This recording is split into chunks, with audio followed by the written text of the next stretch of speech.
Whoa, welcome back to the channel. Today I'm going to talk about the Starlink system and how we've been finding it to be working out for us. I'm going to go over some bandwidth numbers, some latency numbers, and show you the data that I've been collecting, and as well as the power consumption numbers of this system. So we're going to go through, and I've built a spreadsheet where I've collected data for various days since I've done the install, and it starts off on the 27th of October is my first data sample, and then I basically ran speed tests using the Ookla speed test app. And with the Ookla speed test, I was running it both on my S20 FE Samsung Galaxy phone, as well as my editing PC here with an Ethernet connection. The SE was used to make the first sets of speed tests here up until the 1st of November. And during that section, there was a section of time there, right here, where I accidentally left the 5 gigahertz band off and hadn't realized it while I was running speed tests, and I was wondering, why are my speeds getting so poor? And then I realized this is why. I'd been messing around with some router settings, and I thought I'd turned the band steering back on, enabling the 5 gigahertz channel again, and I actually hadn't done that. So now having the band steering off didn't disable the 5 gigahertz channel, but I didn't have my phone and the other devices in my house set to connect to the alternate SSID of the 5 gigahertz channel. So everything was just locking on to the 2.4 gigahertz because that was the SSID they had. And so in this sheet here we have 2 pages. There's a results page, which is basically just doing some equations on the data sets to get like the max down, min down, and the max up and min up, and averages, as well as the pings, maximum, minimum, and average pings as well. And I did the same thing using my DSL connection, as I kept it active for a little bit before I disabled it, so that I could check and make sure that the Starlink system was going to be stable for me, because I do use this for my actual day job, and also so I could do a comparison, see how the Starlink system was working compared to my DSL system. The DSL system was a bonded paired connection, so it was actually 2 DSL twisted pair line connections to the modem, and they were bonded together, and that's how they were able to try to get me anyways the 50 megabit down and the 10 megabit up speeds. Prior to doing the bonded channels, I could only get up to 25 megabit down and 5 megabit up. That was the contracted speeds. I was getting 2.5 up and the 25 down. Once they bonded them, I was able to get 50 down and 5 megabit up. They could never get me to the 10 megabit up. So it was what it was, but you know, it served a purpose for the point. But anytime I can get faster speeds and basically pay about the same amount of money every month, I'm good to go with that. And the Starlink is only running me about $9 more a month after tax than what my DSL connection is costing me. So on the data sheet here, for each sample set, these are the dates of that the samples were taken and the time of day that the samples were taken.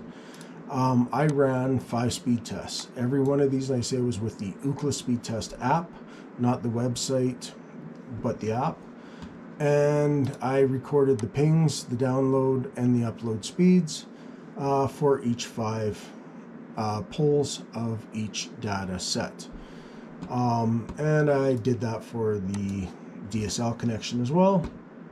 Here is just some weather condition information.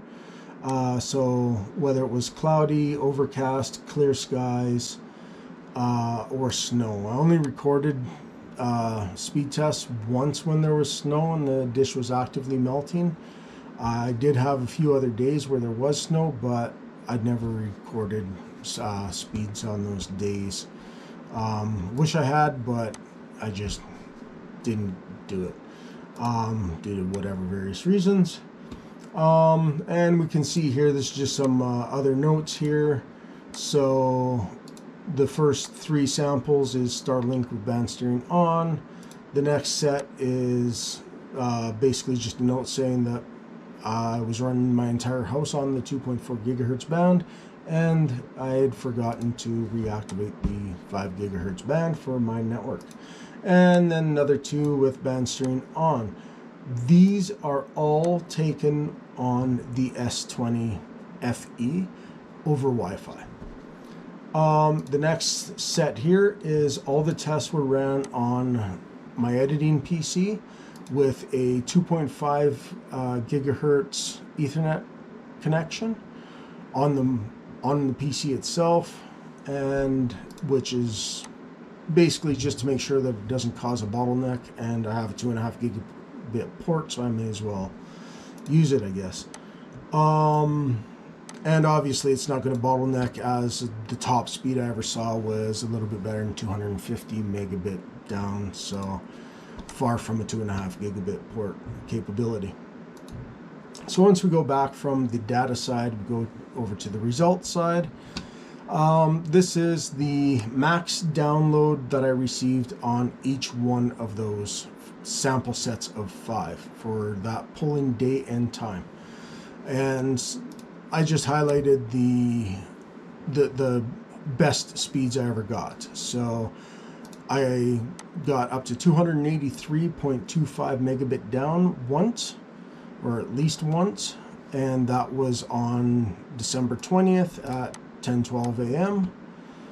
And for my max up speeds, I got 26.32 megabits. All of these speeds are in megabit per second, and that was at least once, and that was on December 22nd, so actually yesterday, at 3:38 p.m. And then this was the slowest download I ever got. So my minimum download was 29.4 megabit per second for download, and that was on October 29th at 8:30 p.m. And then my slowest upload was 1.59 megabit, and that was recorded on October 29th at 4 p.m. So then I averaged out each of these sample sets. So this is not an average of every sample I made. This is an average of this date and time. So on the 27th of October at 9:30, my average download was 197.2 megabit per second, and my average upload was 18.5 megabit per second. So basically, and then I just highlighted the best and worst. So the worst average download on a specific on a specific poll date and time was 45.7 megabit per second. That was on October 29th at 8:30 p.m. And my worst upload was 6.4 megabit per second as an average, which of course corresponds again with the worst upload that I did get, which was 1.59 megabit per second. And that was on the 29th of October at 4 p.m. My best average out of the sample set of 5 was 221.9 megabit per second, and that was on November 2nd at 9 a.m. And my best upload average was 19.8 megabit per second, and that was the sample set taking on 22nd of December at 3:38 p.m. So then we got the pings. So we got the maximum ping for each sample set and the minimum ping for each sample set and the average ping for each sample set. And so we can see the worst ping I ever got in any single sample set was actually yesterday on December 22nd, and that was 111 milliseconds. All of these numbers are in milliseconds. And the best one I ever got was 22 milliseconds, and that was on October 3rd. And then the best average I got was 29.4 milliseconds of the sample set that was taken on October 3rd at 9 a.m. And the worst average that I got was yesterday, December 22nd at 10 p.m. Was 64.8 milliseconds. And then you can obviously see the same thing for my DSL connection. What we can notice here is the downloads and uploads, the maxes and the mins, were way more stable than what we saw with the Starlink system. Now, again, we have to take out this bad sample set of where I was running the entire house on 2.4 gigahertz. Now, the reason why that's such a big deal, especially with my house, is I run a large number of smart devices in my house. And at this time, I was running somewhere around 25 devices. And so to have 25 devices all on the 2.4 gigahertz channel. Now, the smart home device, they don't move a lot of data, but obviously the phones, we run at least 3 smartphones in the house. We have 3-4 tablets in the house. My desktop computer, even though it's over Ethernet, so it doesn't really matter that it was on 2.4 gigahertz at that time. This wasn't. My work computer would have been on 2.4 gigahertz as well. My work computer runs anytime I'm on it, I'm using a dedicated VPN tunnel. So that's carving out some of the bandwidth right there. My security cameras, they regularly upload, like constantly, anywhere between 1 to 2.5 megabit per second, 24 hours a day, steady, because they're recording to a cloud server. So anytime that we were running everything on the 2.4 gigahertz channel, we're basically going to saturate that channel. It's not going to do well. So that is, it's a bad sample set, but I kept it in as just, hey, this is what will happen if you're running strictly on the 2.4 gigahertz channel with this many devices. Now, the last set of samples here that we took, easily this set, we were running right now, I'm running 33 devices now. Most of the smart home stuff runs on the 2.4 gigahertz channel, and everything else is running on the 5 gigahertz channel, except for when it gets steered over to the 2.4 due to poor signal. And that does happen. This router, I don't like it. It actually has a hard time reaching the other end of my house. So the other end of my house, I regularly get dropped down to the 2.4 gigahertz channel. But you know, that is what it is. The speed tests were all taken within close proximity of the router, so they would have been on the 5 gigahertz channel, with the exception of this bad data set, which I just messed up. There we go. All right. So with that is I ran some graphs just to show up this data here in a graphical form. So you can see the very first hump here is we were running both 2.4 gigahertz and 5 gigahertz with band steering. We were getting good speeds. These speed tests up to about here were taken with the phone. and so that they were taking over Wi-Fi. And you can see this obvious clear dip in here where the 5 gigahertz band was disabled and everything was running off the 2.4 gigahertz. And then the rest of these are speed tests taken with the desktop computer on an Ethernet connection. This has just the Starlink average results of average down, average up, and the average ping. We can see when we're running good, it's pretty good. It's pretty jagged. It's not consistent speeds. It's definitely, it fluctuates quite a bit, but still way better than what the DSL connection was doing. And the average ping, it's somewhat stable. It's not too bad, and so is the upload. I find the upload's quite a bit more stable than the download, but it fluctuates. It fluctuates as well. This is the DSL results. We can see the DSL.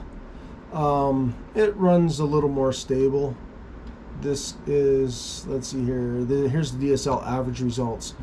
So the average down, we got some fluctuation, but I don't think it's quite as bad as what the Starlink system was. Like, it looks as bad due to the spikes, but if you actually pay attention to the data range here, these are wider spikes. Like, we're up over 221 there, and then drops down to 138.8, where a big drop with the DSL connection was from 26.4 to 52.3. So I guess you're still cutting in half, but you're not going to notice 20 megabit difference as much as you're going to notice 100 plus megabit difference. And we can see the ping. We had a couple of large ping spikes in there, but most of the time it's pretty stable and really nice. And then we had really consistent average uploads. And then this is basically just combining the Starlink and the DSL connection together for the first bit.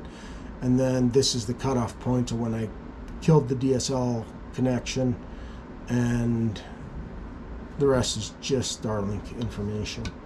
If you're interested in this information, I will be uploading it to a Google Drive, cloud drive, and I'll link it in the description below this video, right down below here, and you can check it out, see what if it makes any sense to you, see if it's maybe it'll help you make a decision whether Starlink's a good idea for you or not. I say as long as you're in a place where you can either get fiber to the premise, or you got a good broadband connection, a good cable connection, I would not go with Starlink. I don't have that possibility here, so Starlink is a good option for me. But if I could have a broadband connection where I can get a gig down and 25 to 50 up, I would definitely be doing that instead, and probably pay very similar cost to what the Starlink is, and not have the upfront cost of the Starlink system. But I don't have that option, and if you don't have that option, I would say Starlink is a very good choice there. I did record some of the power consumption of the Starlink system here.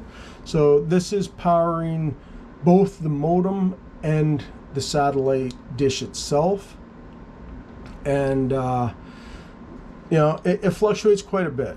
It's the best one I ever recorded, we were down to 329 milliamps at 38.8 watts and 123.6 volts. The worst that I ever recorded, I don't actually have here, or the worst I've seen. The worst I recorded was 1,568 milliamps at 190.9 watts and 122.3 volts. These numbers are taken using a smart plug that has power management, and I've kept it on there since I installed the Starlink system.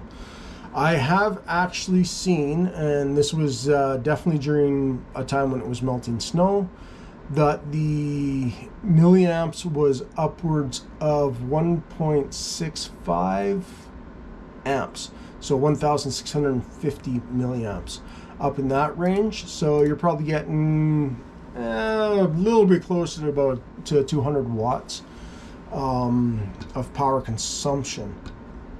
Now I do have the power consumption numbers on my phone here. I'll bring up the app and show you that. So we'll go into the Starlink here, and we can see, like, right now I am currently drawing 1436 milliamps at 187 watts with a voltage of 122.7 volts. The October consumption here below that is just times when I was using this plug for something else. In October, we can see I installed it on October 25th, and so in that 6 days, 5.5 days, we drew or we used 9.14 kilowatt hours. If we go to November, November is a full month of data. And in here, we can see that I used 48.89 kilowatt hours for the entire month. So if you're curious about what it'll cost to run this system, that'll give you an idea. That is in my climate. We're talking Canadian, early start to winter. Temperatures are starting to get below zero. Sometimes they're still above zero, you know, and we had one snowfall day that I actually grabbed information for. But we can also look here so in November we used 48.89 kilowatts and kilowatt hours. In December already, and so today is the 23rd at 10 to 3 in the morning a.m., so 2:50 a.m. So we still have 8 days ahead of us in December yet, and we are up to 67.06 kilowatt hours used. So the system doesn't seem to be able to distinguish between if there's actual moisture on the dish or not. It seems to self-heat based off of whatever the ambient temperature is. And it also seems to lower its power consumption once the sun is actually hitting the dish. If we got a nice clear day, the dish is getting perfectly, you know, like unobstructed sunlight on it, probably warming it up, the power consumption will start to go down. But when it is cold, we'll run in that 1.4 amps or 1,400 milliamps up to that 1,650 milliamps of current draw. And I don't know. I don't know how the dish is deciding when it needs to heat up. You know, it doesn't seem to only heat up when it needs to melt snow. It seems to heat up anytime it's colder. So my guess is that it's got some sort of thermocoupler or something built in that basically tells it, hey, you need to start drawing more power to warm yourself up. And maybe that's even how they're getting it to be functional at a minus 30 degrees Celsius temperature, according to the specs in the book. If they didn't heat it up, I don't know, maybe it would thermally shut down sooner, say minus 20 or minus 15, minus 10, I don't know. But anyways, if you have found this information helpful, check it out. Like I say, I will link this spreadsheet in the description below. If you want to see more information on the Starlink system, you have any questions, bring those up in the comments below. I'm happy to answer everything I can, and if I can't, I'll try to test it out and see if I can come up with an answer for you. Other than that, Thank you for watching. Have a great day.